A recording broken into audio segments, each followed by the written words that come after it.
নমস্কার বন্ধুরা, মানবীর রান্নাঘরে আপনাদের সবাইকে স্বাগত জানাই। আমি আজকে একটা নিরামিষ পেঁপের ঘন্ট রেসিপি নিয়ে চলে এসেছি। এই রেসিপিটা খেতে এতটাই ভালো হয় যে যারা পেঁপে খেতে চায় না তারাও খাবে। তো একটা বড় পেঁপেকে আমি আগে ভালো করে গ্রেট করে নিয়েছি, নিয়ে গ্রেটারের সাহায্যে তারপরে ভালো করে ধুয়ে রেখেছি এটা। এরপর একটা ননস্টিক কড়াইতে আমি 2 চামচ মতো সর্ষের তেল দিয়েছি, দিয়ে এটার মধ্যে শুকনো লঙ্কা 3টে শুকনো লঙ্কা ফোড়ন দিয়েছি। শুকনো লঙ্কাটা একটু ভাজা ভাজা হয়ে গেলে এর মধ্যে আমি ফোড়ন দেব 1 চামচ মতো সাদা জিরে, সাদা গোটা জিরে ফোড়ন দিলাম এর মধ্যে 1 চামচ মতো। আর একটু তেজপাতা, 2টো তেজপাতা দিয়েছি এর মধ্যে ফোড়ন হিসাবে, তাহলে গন্ধটা খুব সুন্দর হবে। আর তেজপাতার এমনি অনেক গুণ আছে। তারপর এখানে আমি 1 চামচ দিয়েছি আদা বাটা।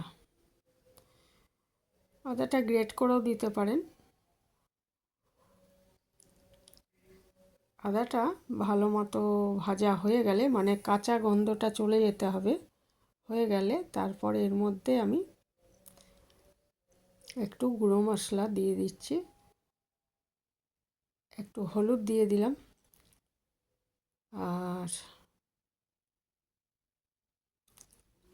দিয়ে দিচ্ছি 1 চামচ মতো জিরে গুঁড়ো। ইচ্ছে করলে এর মধ্যে ধনে গুঁড়োও দিতে পারেন, আমি শুধু জিরে গুঁড়োই দিয়েছি। তারপরে মশলাটা আমি ভালো মতো ভেজে নিচ্ছি।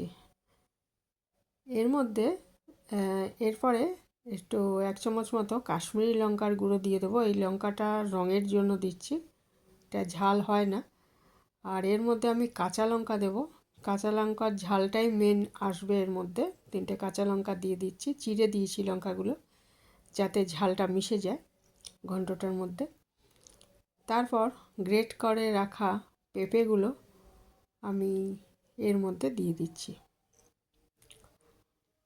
দিয়ে ভালো মতো সাঁতলে নিচ্ছি, মিশিয়ে দিচ্ছি মশলাগুলো ভালো মতো। আর এর মধ্যে আমি প্রায় 2 চামচ শুকনো নারকেল গুঁড়ো দিয়েছি আর কি, শুকনো নারকেলের গুঁড়ো দিয়েছি। ইচ্ছে করলে এখানে তাজা নারকেল কোড়ানো দিতে পারেন 1.5 থেকে 2 চামচ, তাহলে টেস্টটা খুব ভালো হবে। আমার শুকনো নারকেল কোড়ানো ছিল বলে দিয়ে দিলাম।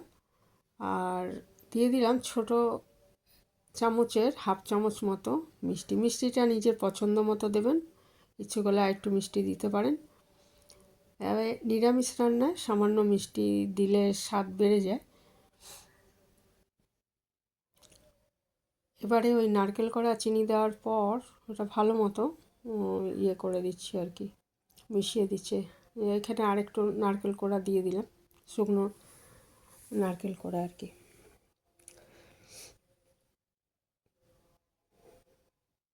এই শুকনো নারকেল কোড়া বা তাজা নারকেল যাই দেন না কেন, তার জন্যই এই স্বাদটা কিন্তু আরও বেশি ভালো হয়। শুধু ঘন্টটা করলে যা স্বাদ হবে, এই নারকেল কোড়াটা দিলে স্বাদটা অনেক বেড়ে যাবে।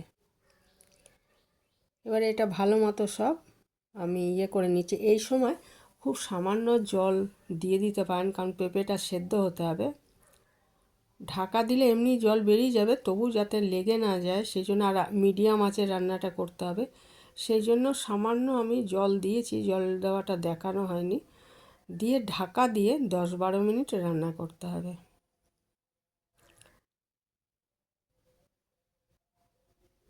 দশ বারো মিনিট পরে ঢাকাটা খুলে দেখতে হবে সেদ্ধ হয়েছে কি না পেঁপেটা। যদি সেদ্ধ না হয় তাহলে ঢাকা দিয়ে আরেকটু রান্না করতে হবে, তাহলেই এটা রান্নাটা মোটামুটি হয়ে যাবে। এই আমি ঢাকা দিয়ে দিয়েছি, মিনিট 12 পরে খুলে দেখলাম যে আরেকটু হলে ভালো হয়, তখন এটাকে আমি আবার একটু ঢাকা দিয়ে রান্না করেছি। আর এটা ভালো করে নেড়ে চেড়ে এর মধ্যে দিতে হবে একটু গরম মশলা। গরম মশলাটা আমি ঘরেই করেছি, এলাচ, ছোটো এলাচ, দারচিনি আর একটু লবঙ্গ, এটা আমি গুঁড়ো করে নিয়েছিলাম। সেই গরম মশলা দিতে হবে এবং লাস্টে এই যে গরম মশলাটা আমি দিয়ে দিলাম লাস্টে। আমার পেঁপেটা সেদ্ধ হয়ে গেছে। আর একদম শেষে একটু ধনেপাতা ছড়িয়ে দেবেন, তাহলে ঘন্টটা রেডি হয়ে যাবে। এটা ভাতের সাথে খুব ভালো লাগবে, রুটির সাথেও ভালো লাগবে, কিন্তু ভাতের সাথেই বেশি ভালো লাগবে। তো যারা এইভাবে কখনো বানাননি, বানিয়ে দেখতে পারেন, খুব ভালো লাগবে। বোঝাই যাচ্ছিল না যে এটা পেঁপের ঘন্ট, খুবই সুস্বাদু হয়েছিল। তো এই ছিল আমার আজকের রেসিপি। যারা এ পর্যন্ত দেখলেন তাদের অনেক ধন্যবাদ। আমি একটু ধনেপাতা ছড়িয়ে দিচ্ছি, দেখুন এটা রেডি হয়ে গেছে একদম।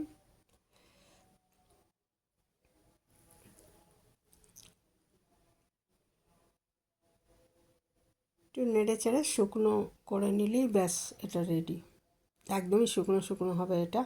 ইচ্ছে করলে লাস্টে 1 চামচ আটা বা ময়দা ছড়িয়ে দিতে পারেন, না ছড়ালেও চলবে। এখানেই শেষ করলাম, ভালো থাকবেন সবাই।